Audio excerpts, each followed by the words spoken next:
throw. Masoli got him. Throw it downfield, and Dixon's got it. Touchdown, Oregon. What a strike by Jeremiah Masoli.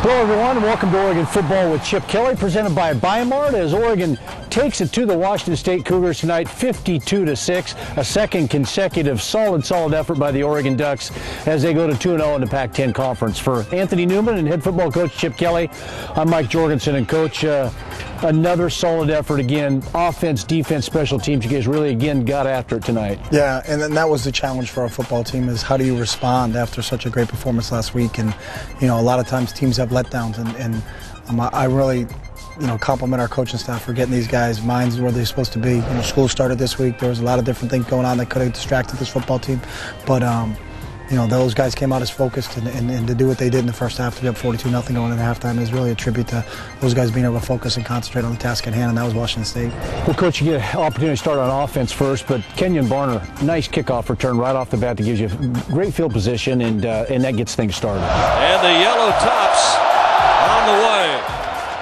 And it's going to be taken, I think that's Barner, and he's going to get it back to the 15, to the 20, big hole, 30, cuts it inside and out, cut from behind across the 40, the ball comes loose, and Washington State says they have it. That's what we felt, when we won the toss, we wanted the ball. We wanted to put the ball in our offense's hands and see if we could drive the field. Felt like we'd do something in the kickoff return game. Kenyon's special when he has the ball in his hands. Got a hit, he was down, but we need to do a better job still securing the football. He'll learn from that, but it's a good learn because we got the ball back. And then, I think we spread the ball around early and got the ball to a lot of different guys. We had 2 big catches on the play, and then I thought LaMichael really played well early in the game for us. Well, brought up a 4th and 1. And again, big 4th down early in the game, but the way that you were moving the ball down the field, no doubt about it, you guys went right after LaMichael. Great run. On 4th down, give it to LaMichael, goes left, got the first down, into the middle, he's got more, outside cut at the 5, he will score, LaMichael James, touchdown, big haul, and then a great cut. Oh, he looked like a whittlworm going up the middle. We went for it a couple times on 4th down just because I had confidence. Really you go for it on 4th down when you have confidence in your defense, is that if we did turn it over, 2 things happen. A, you get it, that's an easy decision. But B, if you don't get it, what happens? And if we were going to turn the ball over at that point in time, I was confident that our defense could go out and do a really nice job. And LaMichael made a big run for us, and that really was the key on that drive. Coach, talk about the defense, the domination in 2 games. They get 9 points scored against them, and that was because of special teams. But at the same time, in the first quarter of this football game, there was three downs and outs. Yeah. They're on the field, defense is off the field. Yeah. We talk, and we get that a little bit about the time of possession and those other things, but part of the thing we've been preaching to our defense is it's your job to get yourself off the field on 3rd down. It's not because maybe the offense goes 3 and out themselves, but that doesn't mean that you got to allow them to. And our guys are starting to get a little bit of a swagger and an attitude on defenses that, we'll do it all ourselves. And I've said it for a long time that our defense going after spring practice was our strength of our team, and preseason camp was strength of our team, and obviously in these first 5 games have been the strength of our team. And for them to start throwing 3 and outs is I thought Lincecum was pitching for the Giants, because it's you're starting to go, wow, it's 3 downs and we're back up, and now all of a sudden our offense is trying to catch your breath, going, oh, we got to go back out in the field. So I guess turnabout's fair play, but the way our defense is playing, and there's so many different guys on the defense contributing. Yeah. It's not just one guy being a standout guy and leading the team with 20 tackles. It's a whole host of guys getting to the ball carrier and hustling and playing. And we're playing a lot of guys on that side of the field. But if our defense can continue to play like that, I knew we were going to have to ride them a little bit, but they're playing at an unbelievable level right now. Well, Coach, with a 7-0 lead, you get your second possession at your own 19 and put together what looks like is going to be another very good drive, but it stalls out at the Washington State 40. Jackson Rice comes in and boots one out at the 5-yard line. From Jackson Rice on 4th down and 12. Good snap, no real rush, high. And this one's going to bounce inside of the 5 and out of bounds inside of about the 4. Let's see where they mark it. Just at the 5-yard line. Yeah, we were disappointed that we didn't convert. We thought we've had something going on on the second drive there and got it out to almost midfield and then give yourself a shot. But, you know, we feel Jackson is a real weapon for us. And when we're going to kick it, you're trading some field position stuff, but you pin the ball down inside the 5. Our defense has got to go on both their backs. They make them go 3 and out. We get the ball in great field position. Get the ball back at the 41-yard line, and 2 plays later, after a Barner run, Dixon makes a great catch over in the end zone. It's from the shotgun. Here's the back to throw. Masoli got him. Throw it downfield, and Dixon's got it. Touchdown, Oregon. What a strike by Jeremiah Masoli. Kenyon has a big run for us, and then we go over the top. You know, we were running 4 verticals, and Ed just makes a highlight type catch on the sideline there. And Jeremiah put it where it needed to be. You know, couldn't have been an inside ball. Had to be high and outside, and Ed just kind of climbed the ladder and went and got it. And it was a big, momentum swing for us at that point in time. And it was because it was a key play in special teams with the punt. It was key with what our defense did, and then our offense went out and responded. Doherty sets up to his left from the gun, back to throw. Toole, little screen, pretty good one too, but one man says nope. Mitts now at tailback, under center. Toole going to turn and hand it off right up the middle, lowering the head and diving at about the 19-yard line. Plenty of time on the play clock. On the snap, straight drop to throw. Pressure comes, they're going to get to him. Oh my, is he dumped hard back on the 12. Somebody got him high, somebody got him low. Coach, 14-0 lead, and again, defense playing some tremendous football. And Kenyon Barner, good punt return again. Yeah. Special team sets up great field position there for you. Waiting for Forrest punt. We'll rush this time. Wobbly end-over-end kick. Barner takes it at his own 46. Get it outside. Now cuts it inside. 40, 39. Got a block at the 30. Straight arm and out of bounds. Inside of the 25-yard line. Yeah. And Jeremiah Masoli, nice run to the outside. Get you the first and goal at the 3. Left inside with DJ Davis. And the keep by Masoli. There's a nice hole 20. You got a first down. Outside move needs a block. 5-3. And down there at the 3-yard line. And LaMichael James does the rest right at the goal line. 1-on-3. 1-on-3. It's a special run. High snap. Got to keep it. No, he gave it off to the 3 to the 2. Sidestep. And into the end zone, LaMichael James. I wasn't sure whether he kept the ball or handed it off, and then when I finally realized everybody's chasing number 21, he must have the ball. But really the key, obviously Kenyon put us in great field position again, special teams contributing, but the run by Jeremiah was really keyed by an unbelievable block of Ed finishing on the corner, and just did a tremendous job and battled right to the whistle. And then on the next play it was just, that's kind of a glimpse of what we've seen out of LaMichael. It was, just one of those, and Mark Helfrich is in the booth. He goes, he stopped. It's, he's touchdown. And it was just, that's exactly how it looked to me, standing on the sideline going, wow, what a, just a special run by him. And he can change direction at such a, an unbelievable speed that it sometimes it's his own worst enemy, because he cuts into guys and they haven't gone for the first fake. But it was just a tremendous run. And real, it was a big time play by a big time player.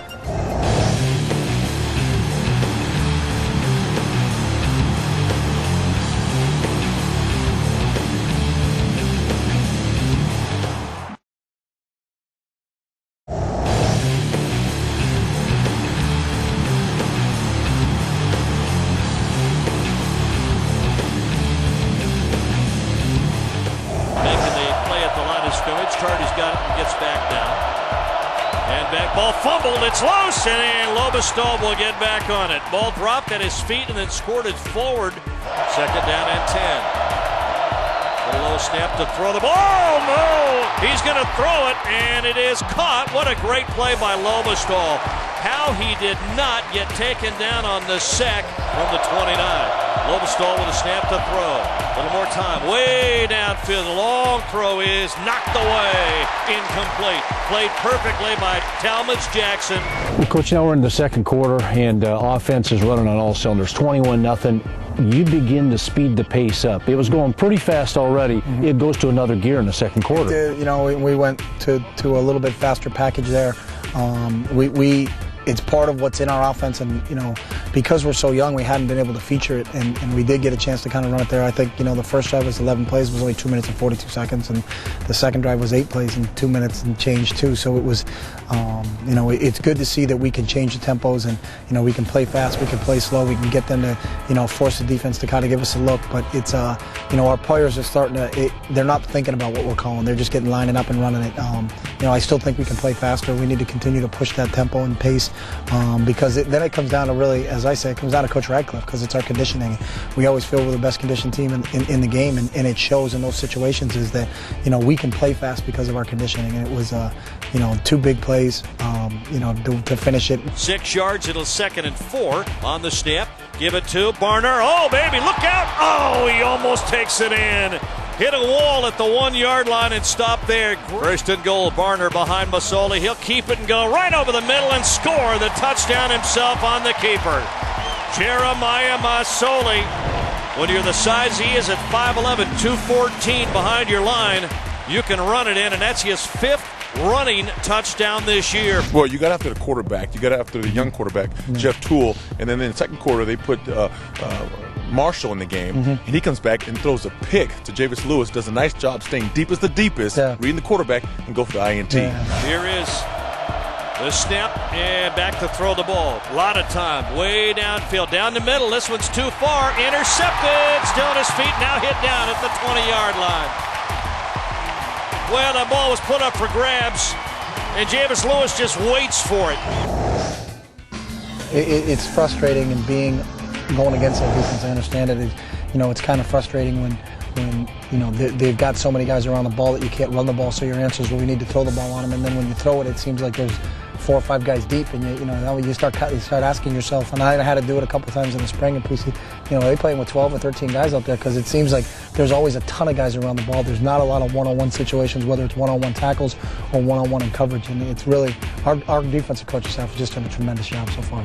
Michael sets up to his left, 3 receivers all out to the left side. There's a quick throw out to the left, trying to get it up the field, maybe near a first down is Ed Dixon. He'll have a first down. Bale and LT way out to the left, Dixon left. And Masoli to throw again, looks left, comes back and throws it out. As he's hit, gets it outside, and it's going to be Dixon again for another 10 yards and a first down. Remedy Alston beside him, I believe that's Remedy. Let's wait and see. As the ball's handed off, it is Remedy. Nice big hole inside of the 10. He's got a block behind him inside of the 5 or the 4.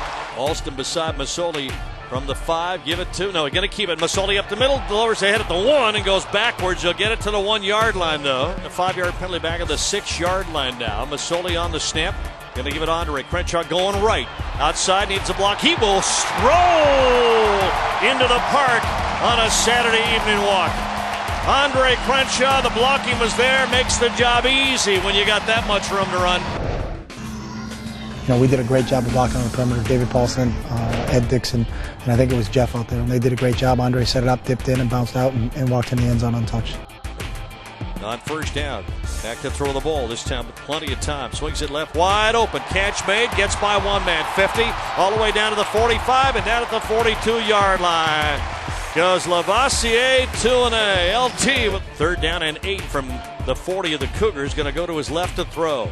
Going to have to run hard now, and he's going to take it upfield. Go still on his feet. Going to get near the first down as he's pushed out of bounds up around the 33-yard line. It's 4th down and 2 on the snap to throw. Looks, throws, catch made, first down the sideline. It's Dixon. Dixon, boom, hard inside of the 10. He'll go out at about the 5-yard line. Waits for the snap and got it. Going to keep it this time himself and dives it to the end zone. Did he get it there? Yes, touchdown the call. Nate Costa, how good has that got to feel? The young man scores the touchdown. First time pay dirt for him in 2 years.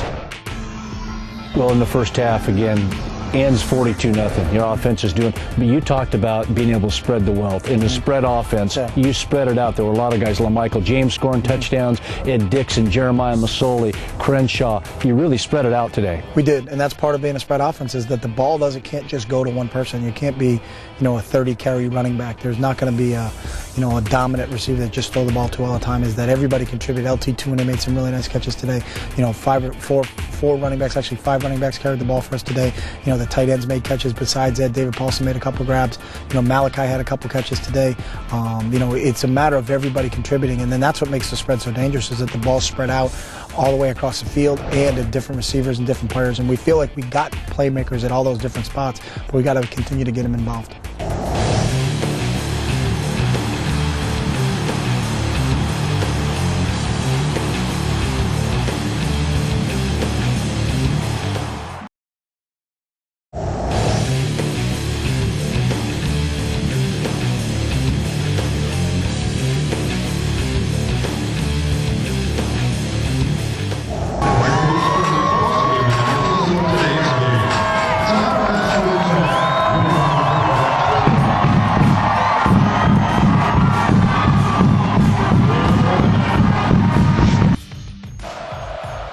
Beard Ruddy approaches the ball, boots it from our left to our right. Line drive low, bounces and goes 2 yards deep. Going to bring it out to the 5, to the 10, 15. Whoa, from the sideline and taken down at about the 18-yard line.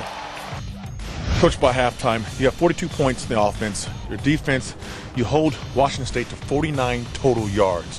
At the same time, you got guys making plays. So in the third quarter, they have the football, Washington State. They take a shot, trying to get some quick points. Thomas Jackson, I love the way he goes up for the football, attacks the football, and gets the INT. Lobestall turned back and hand it off. Mitt's going to get away from one and go to the 20, almost the 21-yard line. On to Cole, back to throw, straight drop, looks down the middle, throws it down the middle. It's going to be too far, picked off. Here goes Talmadge Jackson, gets by one at the 45, runs into his own man, and goes left now. Got 3 blockers ahead of him, 40, 30-yard line, down the sideline, and finally goes out of bounds. Down at about the 24-yard line, and he was just sitting back there playing center field, waiting for the pop fly to come down. Talmadge has great ball skills. You know, he was a dynamic running back in high school. And I actually saw him when he was in high school and thought he was a talented kid. He came here to be a DB. He's great when the ball's in the air. You know, I think people have tried to go after him a little bit early in the season because Walt was playing the other corner. I know Utah tried it a couple times and he shut him down, and then he came up with a big pick. And I told him I was just very disappointed that he didn't score. I thought he was a better runner than that. You know, he bounced it and then got to our sideline. I really thought he had a shot, and I don't know if he ran out of gas because he just kind of ran out of bounds, but it put us in great field position. You know, and that's what our defense can do for us, is that not only, you know, are they creating turnovers, they're actually improving our field position, and that's really a testament to how well those guys are playing over there. Simone on the intended receiver, and he ran right by him. 24-yard reception, interception return. Here's LaMichael Jackson, goes left, cuts it up, and hit at the 22 and down. Motion from the right going back. On the snap, going to hand it off again. Nothing up the middle, trying to find a little running room. And Costa on the snap to throw. Ball will be placed near the 25. Costa to hold. Snap good, placement good. The kick is up long enough, and it is not good. He must have pushed it to the left-hand side. Well, your defense is playing good. Now, they have some success, Washington State, running the football a little bit. Midway through the third quarter, Mitch, the running back, a fresh guy, comes in there. I think he has a 15-yard run. But at the same time, your defense holds. They get nothing, and they end that drive on a coverage sack. Great coverage downfield, and your linemen get to the quarterback. Lovestall now. First down, turn and hand it off, trying to get it outside and getting a little bit of the corner and down to first down. 35 to 40, and finally taken down all the way out of the Washington State 47-yard line. Caught inside on that play. Here's Lovestall back and hands it off. There's a little hole and closes in a hurry, and trying to get upfield is Mitz, and under center, turn back and hand it off. Here's Mitz again, goes right side, and he just runs hard. Inside of the 47 to the 46-yard line, just short of the 45. Mitz behind him. Lovestall with a snap back to throw. A couple of quick steps. Pressure comes. Going to try to get away. Now throw. No, he's going to go down. Back at the 46-yard line. Nobody really open. Yeah, and again, it's all of those guys contributing. You know, obviously, the D-line's generating a pass rush, but the quarterback had nobody to throw it to because of the coverage on the back end of it. And then, you know, I thought, you know, if they had gotten something there, that they probably were going to go for a fourth down, but it forced them into a punt situation because of the yardage they lost. And, you know, the pride our defense has in continuing to play till, you know, right towards the end of the game, it's just an awesome thing to be around right now. And here's Forrest to punt. Line of scrimmage, the 46 of the Cougars. Good snap. No rush. Wobbly spiral high. Going to be returnable at the 11. Up the field to the 15. First guy misses. Second one takes him down, though, at the 21. Nick Costa had come in the second quarter, late in the second quarter, and had generated some offense. In fact, got to score a touchdown himself there to make it 42-0. So the third quarter picks right up. Thomas Jackson, obviously the interception. Hated to waste the opportunity with the Morgan Flint's field goal, but he got an opportunity a little bit later, and he converted on the 40-yarder. He did. He kicked a nice one on the 40-yarder. We were just a little off on the one before that. We wanted to come away with points.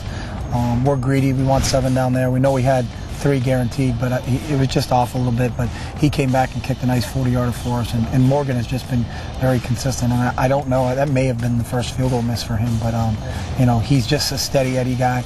You know, he's 100% on extra points, you know, and he's really, really, really accurate when from 40 and in. So, you know, he's a weapon.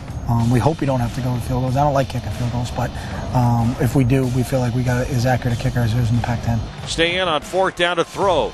Back into the pocket, looks downfield, now will run out of it and going to try to get it his own, and gets the first down as he dives out of bounds. It slides and waits for the snap and got it. Give it to Remini Alston. There's a little hole up the middle, hits it hard, and then it closes in a hurry for a quick. Tossed it a hold on the snap. Good placement, good. The kick is up. It's going to be long enough, and he got it through the right upright, and it's good.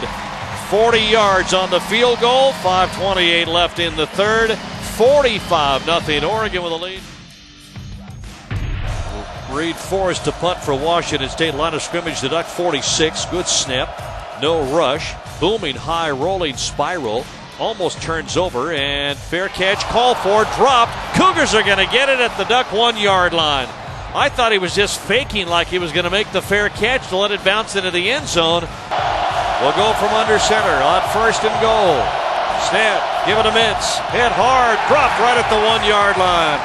Tackled in the backfield on the snap. Gonna go back, handed to Mintz again, dives over the top. No call yet, nope, he didn't get in. Here we go again on 3rd and goal. Lobestall from under center, 1 foot line. He may dive it himself, he does, and looks like he's gone on in for the score with no call yet, no indication. I think he's in, but we haven't seen the indication. I just never saw the ball cross the goal line. His head might have, but I never saw the ball cross the goal line. He's a competitor. Here's the point after kick up. Oh!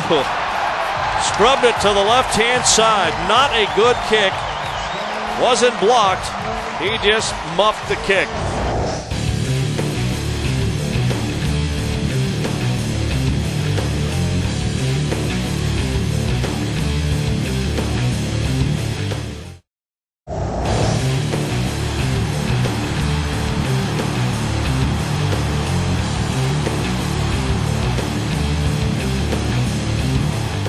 He played a lot of guys, obviously. I mean, not only in the first half, but the second half, a lot of valuable experience that guys like Tuanay are getting, and Malachi Lewis, obviously, who's played some last year, but getting it again this year. Paulson, the rest of them. Important to get those guys in there and have them play well. It really is, and that's, you know, what those guys have to understand is that it's different than playing in practices. That you get out there in a game and you got refs around. There's all these other things you can't do over in practice if we don't get it right. You know, let's run that play again. Is, you know, how are they going to compete? And guys like Garrett Embry, Justin Hoffman played out wide for us. Malachi played for us. Dion Jordan played for us. We played about 11 offensive linemen today.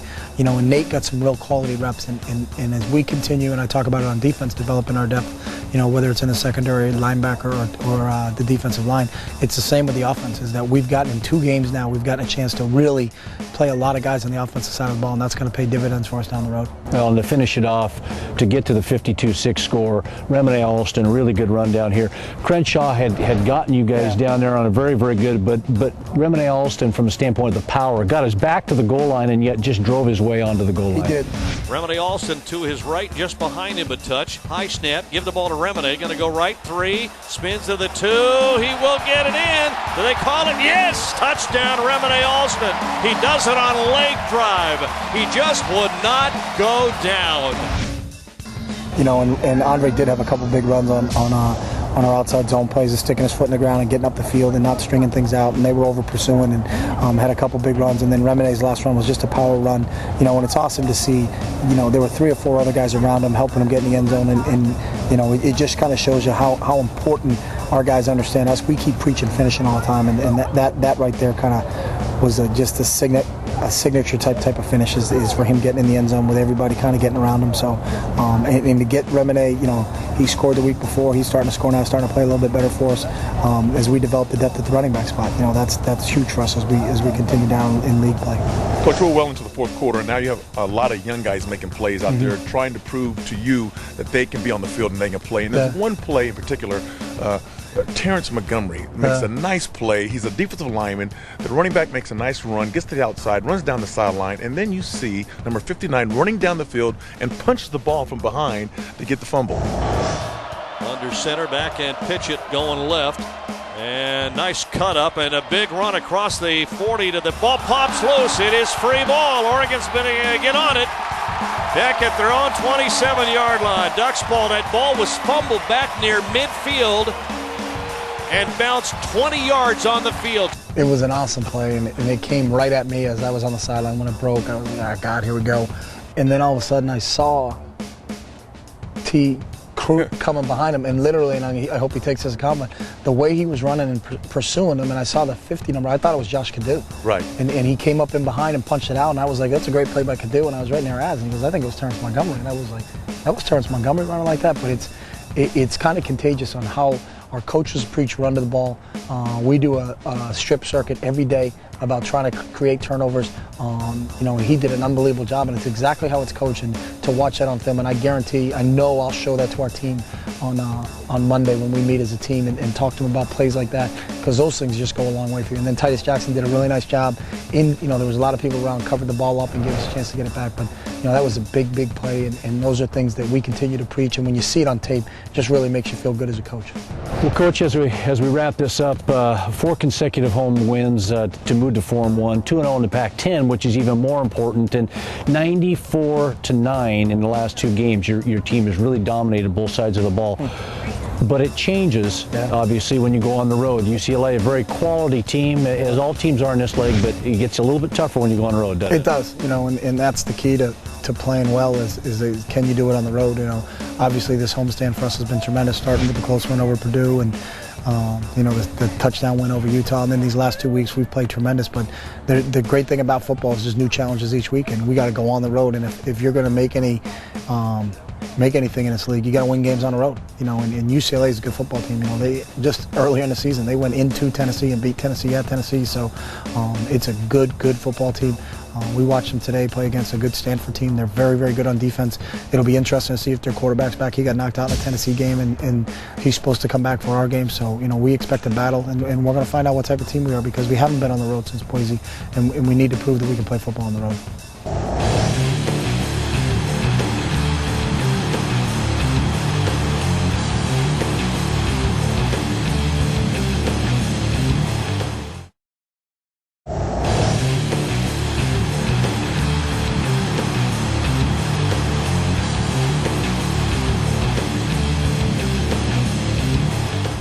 Hi everyone, welcome back to Oregon Football with Chip Kelly, presented by Biomark. Joe Johnsanti along with the coach the day after a big win over the Washington State Cougars, 52-6 over Washington State. Coach, congratulations, 4-1. Too bad the homestand has to end. 4 great games. It'd be nice if we could play every game in Austin. Crowd was great for those 4 games, weren't they? They were unbelievable, and there's really a distinct home field advantage, and it's the best home field advantage in college football. Coach, when you look at where your team started that homestand and where they finished, talk about the growth of your team. We knew going in we were going to be a young team, but as they've progressed, from the Purdue game to the Utah game to the Cal game to the Washington State game, we've gotten better each week. It's as those young players got experience. That's a positive for us, and now we got a huge test because we got to go back on the road and find out, can we play football on the road? Being 5 games into it, do you feel like your team is where you kind of thought they would be at this point? No, because I never really thought about 5 games into it. We always thought about just the next game, and that's what we preach to our players. So we're moving in the right direction. We still have a lot of work to do, though. So we're by no means a finished product. We need to clean some things up in all phases of the game. So that's the great thing about it. We'll always continue, hopefully, to get better, and then look at it if we're doing things the right way. The Cal game and the Washington State game were good games, but you should have seen how we played later on in the season. A couple of things to point out. Jeremiah Masoli in the last 2 games combined, a total of 8 incompletions. I can't remember when they were, but 8 incompletions in 2 games. Amazing. It really is, and it's a tribute to him, is that he takes the coach and has listened to everything that we've talked to him about, is really doing a great job of managing the game on the offensive side of the ball. And giving us a chance to win, and he's just been a tremendous asset to us. I know a lot of people were maybe calling for his head and all those other things, but all Jeremiah does is win, and he'll continue to win, and I'll put his winning percentage up against anybody in the country. The other thing to point out, Coach, is Ed Dickson, his 2-week total, 18 catches, 230-odd yards, 4 touchdowns. I don't know if you have a better 2-week stretch than Ed Dickson has had. No, and I've always said big-time players show up in big-time games, and Ed's performance in the last couple of weeks just, really clarifies for what I think he's the best tight end in the Pac-10, and he's continuing to show that. But those are things you don't talk about, but you got to go out and prove on a weekly basis, and that's what Ed's did. He's a senior. He's one of the leaders of this football team. He's practiced that same way. He's been tremendous the last couple of weeks in practice, and it's showing up in the game. If we go back and look at the game, Coach, and how the flow of the game went, you jumped on him right away. I think that we always hear coaches talk about in a game where you're heavily favored, you don't want to give the other team hope because that can be a pretty powerful tool as the game goes along. But your team did come out just gangbusters, ready to go, didn't they? Yeah, we preach fast starts. It's a thing we emphasize really in fall camp. Every Tuesday, the first drill we do right after stretches is a fast start offense against a defense. There's a stat, and we do a lot of stats, but if you're winning the first quarter in Pac-10 games, you win 79% of the time. So it's about jumping out. And in the 4 games we won the first quarter. So that's always a goal of this football program, is to get a fast start and get out, get yourself a lead, and then play from the front. And from a defensive standpoint, if you look at the 2 scoring drives in the last 2 weeks, one was minus 8 yards, one was 1 yard in 3 plays. Other than that, no points. That's amazing. And both of those drives were a result of we made a mistake in the special teams game. So they had to obviously come on the field in a short field. The way they're playing, the confidence that they're playing with right now, the passion that they're playing with. Our leading tackler again yesterday had 5 tackles. It's a total team effort, and it was a true freshman, Michael Clay. It's a total team effort. It's not, sometimes you see a dominant defense, but it revolves around one player, and he's a 19-20 tackle guy, and the defense is set up so everything goes to him. Our defense is set up where everybody has an opportunity to make plays, and we're getting contributions from 9 defensive linemen, 6 or 7 linebackers, 6 or 7 DBs, and it's a great thing to see. It's truly a team defense, and they all take a lot of pride in it, and everybody's contributed. When they finally get a shot to step up and go, wow, and sometimes they even exceed our expectations, but it's totally a team. It's the quintessential team game, and that's why football's awesome. And it's the team that wins, not the individual. And our team has proven that this year. The other fun thing I think for fans has been able to see this coaching staff come together. Lots of new faces, and all season long we've had a chance to mic up some coaches. This week we got to stick a mic on Scott Frost, so we're getting a different personality every single week. That's been a lot of fun, Coach. We do not have a cookie cutter staff by any stretch of the imagination. There's a lot of different personalities, and that's by design. And I think you can't have all of one and some of the other. Scott's an awesome addition to our staff. He brings instant credibility if you just look at what he's done in his career. He started off playing quarterback for Bill Walsh at Stanford. Went there and played as a true freshman. When Coach Walsh retired, he transferred back to Nebraska, where he's originally from, won a national championship for Dr. Tom Osborne there. Then went on to play 7 years in the NFL as a defensive back, just talking about his versatility. And he really brings a distinct, different flavor to what we're doing at the wide receiver position. He understands coverage, and he does a great job of explaining that things to those guys because he played 7 years in the NFL. He understands what the quarterback's looking at because he played quarterback in college. He's a great technician. He's got a great personality. He's a very, very, very intelligent guy. The 3 new guys we added to our staff this year, and Scott Frost, Jerry Eisenhower, and Mark Helfrich, I think are the tops at their position in the country. And it's proven with how we played. Our performance of our wide receivers in the Cal game was as good as I've ever seen blocking. And if you watch the effort and what Scott demands of those guys, it's just, I always say, if you see it on tape, it's what you're coaching. And what I see on tape is just great effort. Guys want to get better every day. And that's a tribute to Scott as a coach. Well, here's a chance to take you down on the sideline. Here's Scott Frost, mic'd up. Zamir, go inside the numbers. Drew. Hey, okay, just he's running a must outside. I see 8. My coaching style, I think, I learned a long time ago as a player that I didn't need to be yelled at. As long as I cared enough to do what's right, then I just needed somebody to teach me. And I also think coaching is simply the act of developing a relationship with your players and then communicating clearly what you want to have them done. It's not who screams the loudest or who cusses the most. It's just who can relate to the players what you want them to do the best way. You took it inside him and one verse. Nobody covered you. Should have been man free. Nobody was on you. Are you just saying that like all receivers say, like I was wide open, coach? Okay. Is your shoulder okay? Field goal group ready here. Do it our late in the game too. Field goal group ready. Get some line up for that. get a good one? Yeah. Number one thing I want in a wide receiver is somebody that does something really well. Somebody that when you look at him, you're like, oh man, a game breaker type guy. And it doesn't matter what it is he does well, but somebody that excels at something. And if we get that, then we can try to mold them and make them good at everything they do on the field. Just keep doing. How many chops you got? Just one. Just that crackback. Get a couple more. Hey, if we keep going Jets like that too, you might have to stay in the game for a while. Because he's yelling at me for getting substitutes in there. You get yelled at for substituting when we're trying to jet. So if you guys are in the game, you might have to stay for a while until we get a dead ball of some type. The wideouts are a big part of this offense. Typically, we play with 3 guys out there, and they're responsible for doing something on every play, whether it's catching the ball, running screens, running options, going downfield and running routes or blocking. Receivers are a big part of this deal, and they'll continue to be. Good try. Don't do it late. Get one yet, Anthony? What? Get one yet? Tackle? They haven't even got close to me. What are you waiting on? They're doing their job. I can't just run down there, coach. You know how to been down there. I still run through the end zone. Well, do what you can. Ain't nothing I can do.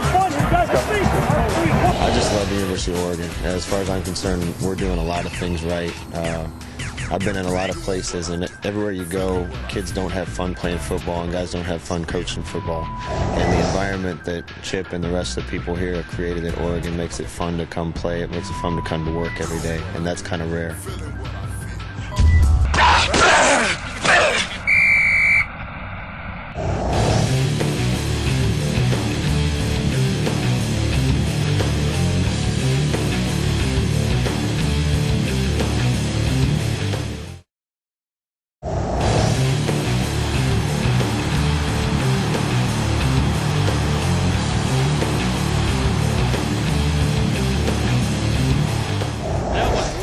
By Jameis Lewis.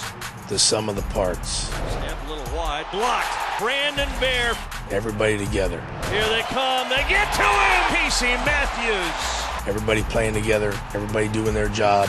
The Oregon defense seems to be adding up perfectly. Right now our chemistry is great. Our attitude is fantastic. I think they love each other. They play well with one another. After holding Utah's spread offense to less than 300 yards and coming up with 2 clutch interceptions in the fourth quarter to seal the deal, this is what the defense had in store for an encore performance. One for the record books. Just a week later, the Oregon defense undressed top Heisman candidate Jahvid Best, holding him to only 55 yards rushing and not allowing then 6th-ranked California inside Oregon's 20-yard line and limiting the Bears to 1 field goal. The guys on Coach Nick Aliotti's defense are definitely feeling the love.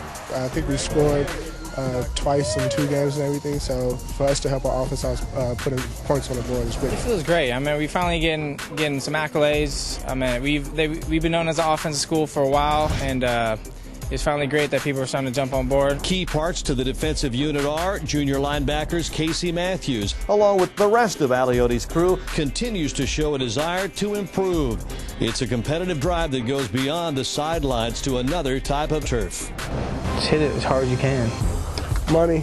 Just during fall camp, we had a break in between practices one time, and we decided to go to what was it, Roaring Rapids, the mini putt place, and it was me, Riley, and Pace, and we've been going ever since. And I'll say Riley's the best. Pace might say he's the best, but he came in last. So the putt-putt showdown of Matthews. He got all of that one. Paysinger. The crowd is just on its feet here. And Riley Showalter. It's in the hole. It's in the hole. Has become a routine part of the season. Riley's pretty good from about 5 feet out. Casey has a long stroke, but everybody knows I come up with the victory. But as far as who continues to lead the mini golf tournament, it's still a little unclear. I saw the photo, Sean, that you came in last. Yeah, you did. I came in a respectable 3rd place out of 3. Respectable. We'll have a rematch soon. That's a nice save. There you go. After a poor first putt. Going back that way. Oh, please. I'm on money. That's fine. That's all I need. Pace came to play. Oh, he's getting low. It's straight. All right, here we go. Let's take me. Yeah, whatever. Got a steady average of 3. We're not making this one. I'm not going to make it? No. Not with those old socks you got on. You can't tell where it's going to go when it's on the rock. Object is to go towards the hole. And each day on any turf brings an opportunity for improvement. So if I get this, mean you a tie? Against all odds. Coach, let's switch to UCLA now. They lost on the road at Stanford. They beat Tennessee in Knoxville. This is a team that they've struggled to score points, but they've played very tough defense all season long. Stanford's a good team as well. We've seen that all season long. What do you know about UCLA at this point? I know you're just starting to your prep on this now, but a team that has great athletes on defense certainly would be the first thing that stands out. You know, UCLA is a heck of a football team. They've had some problems from the quarterback situation. You know, Prince got his jaw broken in the Tennessee game, finishing the game, and then Kevin Kraft has played the last couple of games. You know, Prince may be back for our game. We're not sure. But first and foremost, it's their defense. It'll be the best defense that we face. You know, and they've got great players at each level. Brian Price, their defensive tackle, I believe is the best DT in our league. Reggie Carter at will linebacker is tremendous, and he's one of the top linebackers in our league. And Alteron Werner was up there with Walter Thurman, and I thought one of the best corners in our league. So they've got quality depth on the defense. They play a lot of guys. They rotate them in and out. They play very, very hard on the defensive side of the ball. And it's going to be a battle. It's going to be a slugfest down there, you know, and we better be prepared. You know, the last time we went on the road, we didn't do a very good job. You know, and we did win 4 straight games at home. But to win in this league and to really consider yourself an upper echelon team, you have to win quality games on the road. They've done it. You know, they went into Tennessee and beat Tennessee at Tennessee, and supposedly the Pac-10 is not supposed to be able to compete with the SEC, or at least that's what people tell me. Even though our record is 11-7 against the SEC since 2000, but I guess there's a perception and a reality thing. The reality is what's matter. Right? I don't know. I just look at. I'm a raw data facts guy, you know, but you know, they beat Tennessee, you know, and that just kind of tells you what type of football team they are. So, you know, we're gonna have a battle. You know, we're excited. It's a ABC national television game, but the most important thing for us is how does this team now handle the next step and the new challenge for them? We're a young team. We got to go back on the road, and how do we change? The last time we went on the road, we didn't do a very good job. And this will have some distraction because you're playing in a very special place, a place that you want to get back to, and also a lot of the kids, their families are there. You know, this is for those kids. This is the big game for them. We talk about Washington and Oregon State. There's rivalries, but you have a lot of kids from Southern California. Their families, their friends. They'll be there in the stands. I mean, there's a lot of emotion for a lot of your kids going back to Los Angeles to play. Yeah, that's the point. You know, and on the first point, we never talk about the Rose Bowl. We don't ever talk about going back there. We talk about the next game, and the next game is UCLA. But it is an opportunity for our players, because we have so many players from Southern California, to play in front of their families and their friends. And a lot more people will come watch them play, you know, at the Rose Bowl than get a chance to get up here.